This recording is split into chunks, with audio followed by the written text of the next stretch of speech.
जब सब लोग आ जाते थे दरवाजा बंद करके जहरीला गैस डाल देता था और शीशा वाला खिड़की लगा था, उसमें से देखता था कि कैसे मर रहे हैं। ओहो मरो मरो। दरिया तेरी खैर नहीं, बूंदों ने बगावत कर दी है, नादा ना समझ इनको लहरों ने बगावत कर दी है। हम परवाने हैं मौत समा, मरने का है खौफ कहाँ, रे तलवार तुझे झुकना होगा, गर्दन ने बगावत कर दी है। 40-41 के दौरान ये बहुत ही ज्यादा क्या रहे, एग्रेसिव रहे। 40 और 41 के दौरान भयानक भयानक ये भाषण बहुत जबरदस्त देते थे सुभाष चंद्र बोस। भड़कीला भाषण देने के कारण अंग्रेजों ने इन्हें क्या कर लिया, गिरफ्तार कर लिया। बाद में उन्होंने 1941 में इन्हें छोड़ा। तब ये रसिया होते हुए इटली, रसिया, कई देशों की भ्रमण किए और कहाँ पहुंचे, जर्मनी में पहुंचे। और जर्मनी में हिटलर के पास गए मिलने के लिए, तो हिटलर को मिलने के लिए दिया गया। हिटलर के ऑफिस में कौन पहुंचे, सुभाष चंद्र बोस। और हिटलर के ससुर के हिटलर आया, सारे लोग सैल्यूट किए, हिटलर आ गया, सर सर सर हिटलर आ गया। हिटलर, सुभाष चंद्र बोस खड़ा भी नहीं है हिटलर के आगे, हिटलर चल गया गुस्सिया के। बाद में पता चला नकली हिटलर था, उसका फेस वैसे ही मिलता था। उसके बाद आया ओरिजिनल हिटलर, सारे सैल्यूट किए, सॉरी हिटलर। ओकरो देख के सुभाष चंद्र बोस वैल्यू नहीं दिए। बाद में पता चला यो नकली था। जितना आया सब उसके खुद के बॉडीगार्ड कंफ्यूज हो जाते थे सब, लेकिन सुभाष चंद्र बोस नहीं। ओरिजिनल जब हिटलर आया, जब ओरिजिनल हिटलर आया तो ओरिजिनल हिटलर के आते वक्त में सुभाष चंद्र बोस खड़े हुए, हाथ मिलाए वहां से, तो हिटलर कंफ्यूज हो गया कि यार ये तो बहुत होशियार आदमी लग रहा है यहाँ पर। तो उन्होंने पूछा कि आपको पता कैसे चला, तो सुभाष चंद्र बोस ने कहा था कि सोने की परख सोनार को अच्छे से होती है, अगर उसको लोहा दिखाइएगा तो दूरे से पता कर लेगा कि सोना नहीं है। तो सुभाष चंद्र बोले कि अच्छा आदमी, हिटलर बोला कि अच्छा आदमी है, ठीक ठाक लगता है। तो पूछा हिटलर की क्या चाहते हैं आप, तो सुभाष चंद्र बोस ने कहा है कि हम बहुत खतरनाक चीज चाहते हैं। क्या चीज, कहा कि देखिए हमारे देश से 3 लाख फौजी को इंग्लैंड लेके आया है और आपके खिलाफ लड़वा रहा है, और आप उन लोगों को पकड़ लिए, आप उन फौजियों को हमको दे दीजिए, हम आप ही की ओर से उसको इंग्लैंड से लड़वा देंगे। हिटलर का पगला गया है, कोनो मोटर कार समझा है कि अगला गियर लगाओ, बैक गियर लगा दो।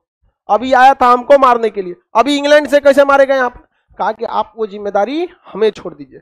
इन लोगों को अंग्रेज सब ने क्या किया है, राष्ट्र प्रेम की भावना इनमें से क्या कर दिया है, खत्म कर दिया है। तो इन्होंने कहा कि हिटलर मान ही नहीं रहा था, क्योंकि हिटलर बहुत बड़ा हॉल बनवाया था, जैसे आपका क्लासरूम कैसे है ऐसे ही, इसमें सबको बैठाता था कुर्सी पे, सब लोग बैठ जाते थे। इसमें खिड़की चारों ओर से नहीं थी, जब सब लोग आ जाते थे दरवाजा बंद करके जहरीला गैस डाल देता था और शीशा वाला खिड़की लगा था, उसमें से देखता था कि कैसे मर रहे हैं। ओहो मरो मरो। बहुत खतरनाक था हिटलर, समझ में गया। हिटलर बहुत ही मतलब किसी का बातें नहीं सुनता था। आज भी लोग कहते हैं हिटलर शाही तुम्हारा नहीं सुनेंगे, किसी की बात नहीं सुनता था। सुभाष चंद्र बोस ने कहा कि आप मार के क्या करेंगे, आप हमें एक मौका दीजिए, हम इन भारतीय सैनिकों को अपने देश ले जाएंगे, और अपने देश ले जाके किसको मारेंगे, ब्रिटेन वाले को मारेंगे। तो ब्रिटेन वाला वहां पिटाएगा तो यहाँ पे भी उसका असर देखने को मिलेगा। तो हिटलर ने मौका दिया किसको, सुभाष चंद्र बोस को। सुभाष चंद्र बोस के पास बहुत सारे फौजी थे, तो देखे उन्होंने मनाया कि भाई देखो अंग्रेजों को मारो, ऐसे गांधी जी की तरह नहीं कि प्रथम विश्व युद्ध में साथ दिए आजादी मिलेगा, मिल गया आजादी नहीं, तो तुम द्वितीय विश्व युद्ध में अंग्रेजों का साथ देने आए हो, आजादी मिलेगा, कभी नहीं मिलेगा। भारतीय सैनिक पहले सुभाष चंद्र बोस के खिलाफ थे, क्योंकि सैनिकों को वेतन ठीक ठाक इंग्लैंड दे देता था, लेकिन भारतीय सैनिक जो थे उनको मोटिवेट किए सुभाष चंद्र बोस। बर्मा में इन्होंने प्लान बनाया कि बर्मा के रास्ते मतलब म्यांमार के रास्ते भारत में जाया जाएगा। सुभाष चंद्र बोस बहुत जबरदस्त है, उनका एक नारा भी था, तुम मुझे खून दो मैं तुम्हें आजादी दूंगा।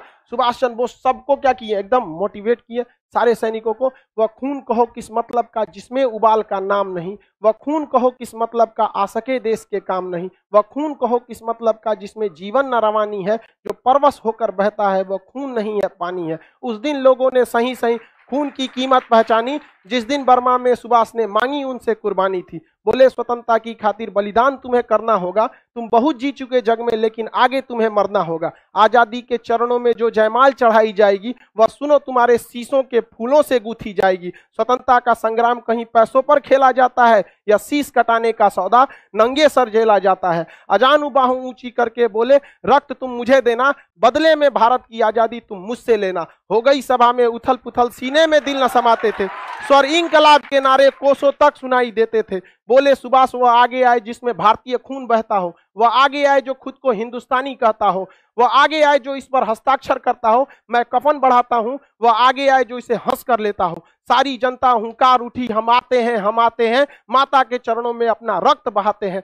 साहस से बड़े युवक उस दिन बढ़ते ही जाते थे, चाकू छुरी कटारों से वे अपना रक्त बहाते थे, फिर उस रक्त की स्याही में वे अपनी कलम डुबाते थे और आजादी के परवाने पर हस्ताक्षर करते जाते थे। उस दिन तारों ने देखा हिंदुस्तानी विश्वास नया, जब लिखा भारत के महारणवीरों ने खून से इतिहास नया।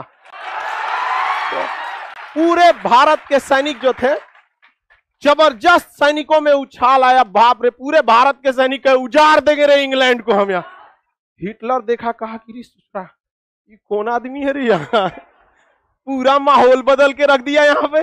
सुभाष चंद्र बोस को देखकर हिटलर बहुत प्रभावित हुआ और हिटलर ने बहुत सुभाष चंद्र बोस की इज्जत किया और सुभाष चंद्र बोस को हिटलर ने नेताजी की उपाधि दिया था।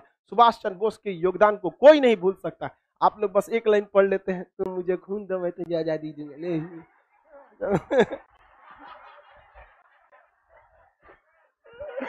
समझा गया कि नहीं आ गया? सुभाष चंद्र बोस के योगदान को नहीं, खैर आप लोग के लिए उतना जरूरी है, तुम मुझे खून दो मैं तुम्हें आजादी दो, नारा आपके लिए, समझा गया? चलो अब आगे समझते हैं। सुभाष चंद्र बोस जो थे वो इन सैनिकों को क्या किए, हिटलर के सहयोग से प्राप्त किए, लेकिन हिटलर ने कहा कि इन सैनिकों में अभी भी ट्रेनिंग का क्या है, अभाव है, ये डायरेक्ट नहीं लड़ पाएंगे। देखो लड़ने आए थे, हम पकड़ के रख लिए कि नहीं रख लिए, इनको क्या जरूरत है, प्रॉपर ट्रेनिंग की जरूरत है। अब देखिए द्वितीय विश्व युद्ध में ना दो एलाइज फोर्स थे, मतलब 3 देश थे जो आपस में एक साथ थे। इधर में था जर्मनी, इटली और यहाँ पे जापान। ये तीनों जो थे ये ध्रुवीय राष्ट्र थे सब, इन्हें कहा जाता है एक्सियल फोर्सेज। और जो एलाइज फोर्सेज थे उसमें बड़े बड़े देश थे, अमेरिका था, कनाडा था, ब्रिटेन था, फ्रांस था, रूस था, ये सब थे सब।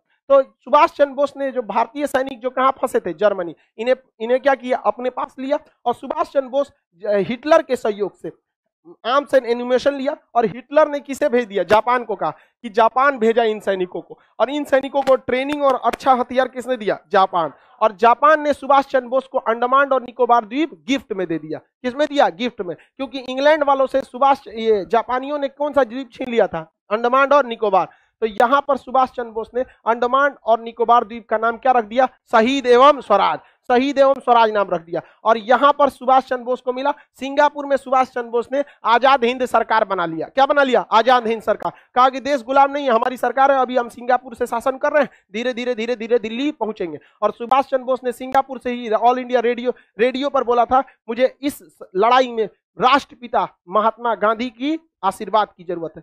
तो बताइए महात्मा गांधी को राष्ट्रपिता किसने कहा था, सुभाष चंद्र। देखिए सुभाष चंद्र बोस और महात्मा गांधी में मतभेद नहीं था, दोनों की आइडियोलॉजी अलग थी। सुभाष चंद्र बोस 24 कैरेट गरम दल वाले और महात्मा गांधी 24 कैरेट नरम दल वाले, ये दोनों आपस में मिल नहीं सकते, लेकिन विवाद नहीं था। आप इतिहास को उस तरह से पढ़िए जिस तरह से हुआ है, ऐसे नहीं कि आप कह देंगे महात्मा गांधी उसमें झगड़ा था। अब आप ही बताओ, हम जीएस के टीचर और कोई मैथ के टीचर, हम दोनों लोग एक चीज पे कैसे जा सकते हैं भाई? उनका चीज पढ़ाने का तरीका अलग, हमारा अलग है, दोनों अलग अलग होंगे कि नहीं, लेकिन अल्टीमेट काम क्या है, आप लोग का रिजल्ट दिलाना। अगर हम जीएस, हम या इंडिया का कोई भी जीएस का टीचर, उसका जीएस में योगदान है, जो भी मैथ के टीचर उनका मैथ में योगदान है, रीजनिंग में योगदान है। आपको तो जरूरत दोनों की है, कि ऐसा थोड़ी है कि आप जीएस पढ़ लेंगे मैथ नहीं पढ़ पाएंगे तो आपका रिजल्ट हो जाएगा। आपको तो बैलेंस लेके चलना है। वो अलग बात है कि बीपीएससी, यूपीएससी या दरोगा, रेलवे, इस सब में जीएस का वेटेज ज्यादा है, लेकिन ओवरऑल आपको तो लेके सबको चलना है। तो नरम दल भी जरूरत थी और गरम दल भी जरूरत थी। युवाओं का कहना है कि नरम दल की क्या जरूरत थी? अरे नहीं भैया, संगठित करने का काम नरम दल ही किया। और आप ध्यान से देखेंगे, नरम दल से ही जो एक्सट्रीमिस्ट लोग थे वो गरम दल के रूप में गए थे। समझ आ रहा है कि नहीं आ रहा है? किसी को कोई दिक्कत नहीं? तो महात्मा गांधी से सुभाष चंद्र बोस ने क्या कहा, राष्ट्रपिता। सर सुभाष चंद्र बोस इतने पढ़े लिखे थे फिर भी गरम दल के कैसे हो गए? भाई गरम दल और नरम दल ये पढ़ने लिखने पे उतना डिपेंड नहीं करता है, डिपेंड करता है आइडियोलॉजी कैसे है। हम नरम दल के हैं, तो हम आज भी कहते हैं कि हम पढ़ाते हैं बस, बट टीचर बनने का हमारा 1% भी सपना नहीं, 1% भी नहीं। पढ़ाते हैं वो अलग बात है। शुरुआत में हम पढ़ाना चालू किए थे फ्रस्ट्रेशन दूर करने के लिए, क्योंकि हमको आर्मी में इस चीज से छांटा था जो कभी सही नहीं हो सकता था। नंबर कम था, छाट देते, अगली बार और मेहनत करके आते। मेरिट में हाथ बहुत टेढ़ा है ससुरा, दिखता है यहाँ पे ऐसे हो गया। यहाँ पर फ्रस्ट्रेशन में कभी मम्मी को बोल देते थे आपको ध्यान नहीं रखना चाहिए, बचपन में तेल ओल सही से मालिश किया जाता है। बहुत ज्यादा फ्रस्ट्रेट थे, तो हम पढ़ाना चालू किए थे फ्रस्ट्रेशन, अकेले टेंशन में रहते थे, सोचते थे जो हमारा जिंदगी खत्म हो गया। एक को तो सपने देखे थे फौज में जाना है, ऐसा ही कैसे होगा, आर्मी में कुछ नहीं सुनता है। तो हम फ्रस्ट्रेशन की वजह से पढ़ाना चालू किए थे, यही में पढ़ाते रह गए यहाँ पर, समझ में आया कि नहीं। तो ऐसा नहीं है कि भाई जो पढ़ा लिखा है वो गरम दल का नहीं हो सकता है, नरम दल का ही रहेगा। अमूमन देखिएगा गांव वगैरह के लोग, ग्रामीण क्षेत्र के लोग गरम दल वाले होते हैं, मार ससुरा के निकाल लाठी यहाँ मार दे यहाँ पे तुरंत मारो यहाँ पे। तो शहरी क्षेत्र के लोग थोड़ा सा नरम दल, ग्रामीण क्षेत्र के लोग थोड़ा गरम दल, बट पटना शहरी क्षेत्र है, हमको लगता है यहाँ सब गरम दल का। अजीब टाइप का मेंटेलिटी हो गया यहाँ पर। जाम में फंसे थे भिकना पहाड़ी पे, एक लड़का पैदल जा रहा था, एक स्कूटी वाला को हल्का सा लग गया, ज्यादा जोर से नहीं लगा, जाम में कितना लगेगा, तो कह रहा है भाई पैरवा पे चढ़ा दिया नहीं दिख रहा है, तो उठ के कह रहा है एक झापड़ दे दिया। बड़ा खराब लगा हमको, वो केवल इसीलिए एक झापड़ उसको दे दिया क्योंकि वो देख रहा था कि ये पैदल है क्या कर लेगा मेरा। मेंटेलिटी सोचिए, अगर सामने वाला कुछ नहीं कर सकता है तो हम कुछ कर देंगे। तनी हमरा से बोले स्कूटी या ओकरा सहित गड़िया में रख लेते हैं,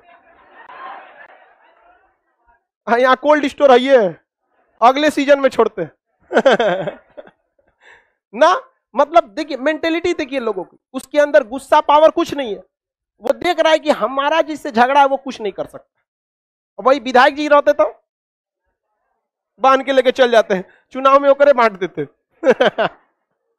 एक से एक रहता है। चलो अब आगे समझते हैं। तो बताइए सुभाष चंद्र बोस ने आजाद हिंद सरकार की स्थापना कहां कर दिया?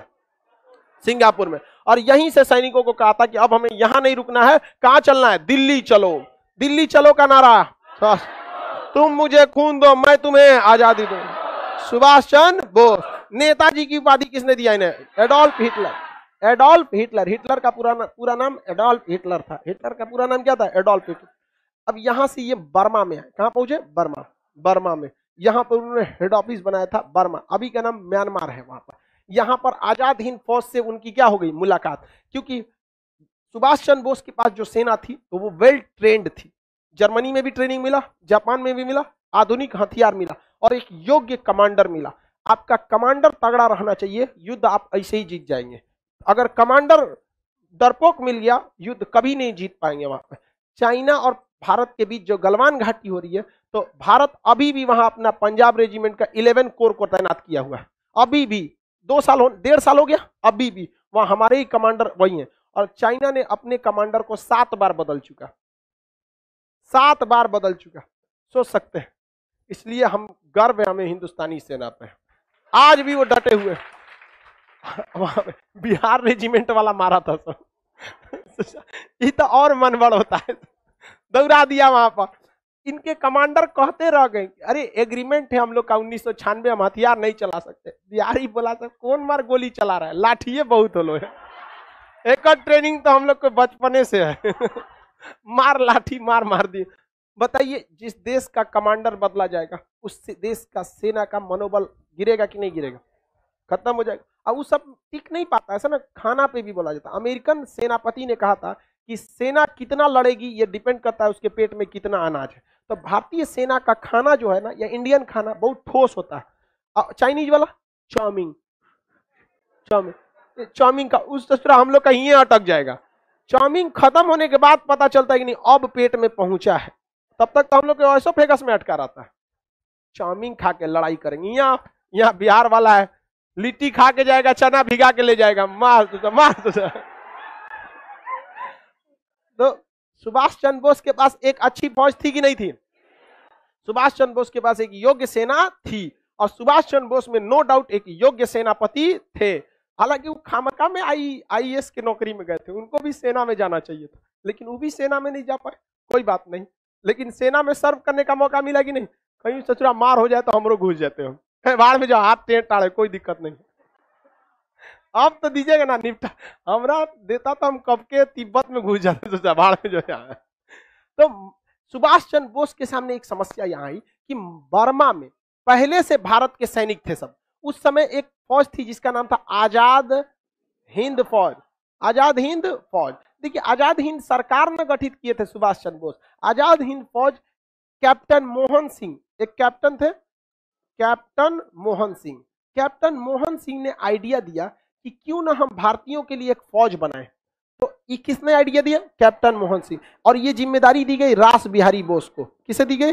रास बिहारी बोस। रास बिहारी बोस ने इसका गठन किया, लेकिन उस समय तक रास बिहारी की बोस 70 से ज्यादा उम्र के हो गए थे। अभी बताइए, सेना का कमांडर 70 से ज्यादा उम्र का, सेना में मनोबल रहेगा? सेना में एकदम भयानक गरजने वाला होना चाहिए, वहां पर बॉर्डर पे एकदम गरजने वाला सेनापति चाहिए। दरिया तेरी खैर नहीं, बूंदों ने बगावत कर दी है, नादा ना समझ इनको, लहरों ने बगावत कर दी है। हम परवाने हैं, मौत समा मरने का है खौफ कहां, रे तलवार तुझे झुकना होगा, गर्दन ने बगावत कर दी है। खतरनाक होना चाहिए एकदम सेनापति, मार करा दे सजुरा, जो मरलो रहे दोनों हथियार उठा लेके मारे सजा यहाँ पर। एकदम सेनापति का मतलब क्या होना चाहिए? एकदम खूंखार, चंडाल, एकदम तनिको मोह माया नहीं, लाश पे बैठ के ससुरा खाना खा ले और करे जेब चेक करे कुछ बचल है क्या एकरा में। ऐसा सेनापति एकदम क्रूर होना चाहिए, काट डाले वहां पर। रास बिहारी बोस बहुत ही योग्य व्यक्ति थे, रास बिहारी बोस। लेकिन उम्र का तकाजा होता है, हर इंसान का उम्र ढलने के बाद नहीं हो पाता है। 70 साल की उम्र के बाद क्या करें? हम इतना पढ़ा रहे, 50 साल, 4-5 साल बाद हम इतना ना पढ़ा पाएंगे, कितना बचले होगा हम लोग में। तो बुढ़ापा में इंसान नहीं हो पाता। तो सेना ने कहा कि अब हमें यह कमांड किसको दे देना चाहिए? सुभाष चंद्र बोस को। तो बताइए, सेना का कमांड, आजाद हिंद फौज के कमांड किसने संभाल लिया? सुभाष चंद्र बोस। इन्होंने संभाला था 1942 में। कब संभाला था? 1942। क्या 1942 में आजाद हिंद फौज बनी थी? नहीं, बहुत पहले बन गई थी, छीटपुट थी इधर उधर यहाँ पर। अब इन्होंने क्या किया? आजाद हिंद फौज बनाया और इन्होंने कई ब्रिगेड बनाया। लक्ष्मी ब्रिगेड बना दिया, महिलाओं का क्या बना दिया? Lakshmi brigade, Subhash brigade, Gandhi brigade, Nehru brigade, पूरा सेना का गठन बना दिया, भयानक। और सेना का एकदम जबरदस्त इनके पास क्या था? हथियार था। जापानियों से सहयोग मिला था, हिटलर से सहयोग मिला था, और ये अब म्यांमार के रास्ते कहां बढ़ने लगे? भारत की ओर। और जापान से एक उम्मीद थी, लेकिन 6 अगस्त 1945 को अमेरिका जापान पे बम पटक दिया। दूसरा 9 अगस्त को फिर पटक दिया। अब जापान ने हाथ खड़ा कर दिया, हम क्या कर सकते हैं। सुभाष चंद्र बोस की मृत्यु के बाद सेना का मनोबल ही गिर गया और सेना के ऊपर भारी पड़ गए कौन? अंग्रेज। क्योंकि अंग्रेज को अब टेंशन नहीं, उधर जापान मारा गया, इधर जर्मनी मारे गए, एगो बचा था इटली, इटली का था डोमिटो मुसोलिनी, ये महालोल था ससुरा। ये तो माँ, इसकी जनता ने इसको पकड़ के तमाचा मार दिया, इसी के देश की जनता ने मुसोलिनी को इसी के देश में तमाचा मार के मारी। उसका बेचारा का सब उखड़ गया था, इतना मार मारे थे सब, चौराहा पे फांसी दे दिया। महाबैल था मुसोलिनी। मुसोलिनी का कहना था, जो पुरुष युद्ध नहीं लड़ा वो बाज महिला के समान है। कोई बात नहीं भाई, युद्ध जरूरी है, लेकिन युद्ध किस हाल में जरूरी है ये है। आप युद्ध को बहुत हद तक टालिए, आखिरी डिसीजन होना चाहिए, युद्ध होना चाहिए। ऐसा थोड़ी कि युद्ध कर दो एकदम। यहाँ पर सुभाष चंद्र बोस की मृत्यु के बाद आजाद हिंद फौज के सैनिकों को गिरफ्तार किया गया और लाल किला में इनके खिलाफ मुकदमा चलाया गया था। आजाद हिंद फौज के सैनिकों पर मुकदमा कहां चलाया गया था? लाल किला। और लॉर्ड लिनिथगो थे उस समय भारत के वायसराय। उसके बाद लॉर्ड लिनिथगो के समय बाद आए थे मिंटो उंटो को, इसको भेजा गया, माउंटबेटन वगैरह। तो इसके ऊपर मुकदमा चलाया गया। तो उसके बाद जब मुकदमा चलाया गया तो भारत के जवाहरलाल नेहरू वकील जो थे, काटजू थे, तेज बहादुर सप्रू थे, बहुत सारे वकीलों ने आजाद हिंद फौज के सैनिकों का पैरवी किया और जज से कहा कि गलती से भी आप सजा मत सुनाइएगा। याद है मंगल पांडे? हाँ, एगो को सुनाए थे मंगल पांडे को, बाकी 1857 का क्रांति किया था ना। अभी माहौल सही नहीं है जज साहब, आप इनकी सजा को माफ कर दीजिए वरना फिर बवाल कर देगा सभी सैनिक सब। तो जज ने कहा माफ करने की शक्ति हमारे पास नहीं है, राष्ट्रपति को होती है। उस समय राष्ट्रपति के पद पर वायसराय हुआ करता था। तो वायसराय ने इनकी सजा को क्या कर दिया? माफ कर दिया। अगर द्वितीय विश्व युद्ध नहीं होता तो हम लोग 1947 में आजाद नहीं होते, ये वास्तविकता है। द्वितीय विश्व युद्ध नहीं होता तो हम 47 में तो आजाद नहीं होते, 55 में होते, 51 में होते, लेकिन 47 में तो किसी कीमत पे आजाद नहीं हो पाते। क्योंकि देखिए ना, ऐसा कौन सी घटना लगा जिसने अंग्रेजों को ज्यादा नुकसान पहुंचाया? द्वितीय विश्व। बाकी भारत छोड़ो आंदोलन केवल इसीलिए हुआ था कि अंग्रेज द्वितीय विश्व युद्ध में बिजी थे। रियलिटी देखिए, टाइमिंग नहीं देख रहे हैं। क्रिप्स प्रस्ताव आया, भाई बहुत मजबूरी है, गांधी जी उसको कमरा में ले गए, बहुत जरूरी है क्या फौज की, ताकि गांधी जी आप ही बचा सकते हैं। प्रथम विश्व युद्ध में आप ही सैनिकों को भेजे थे, हम लोग आपको सार्जेंट बोले थे, बहुत जरूरत है, दिक्कत हो गया है, गांधी जी का यही तो हम जानना चाहते थे, जाओ हम भेजेंगे। गया बेचारा क्रिप्स हुआ, भारत छोड़ो आंदोलन, कहा कि बहुत कमीना आदमी है।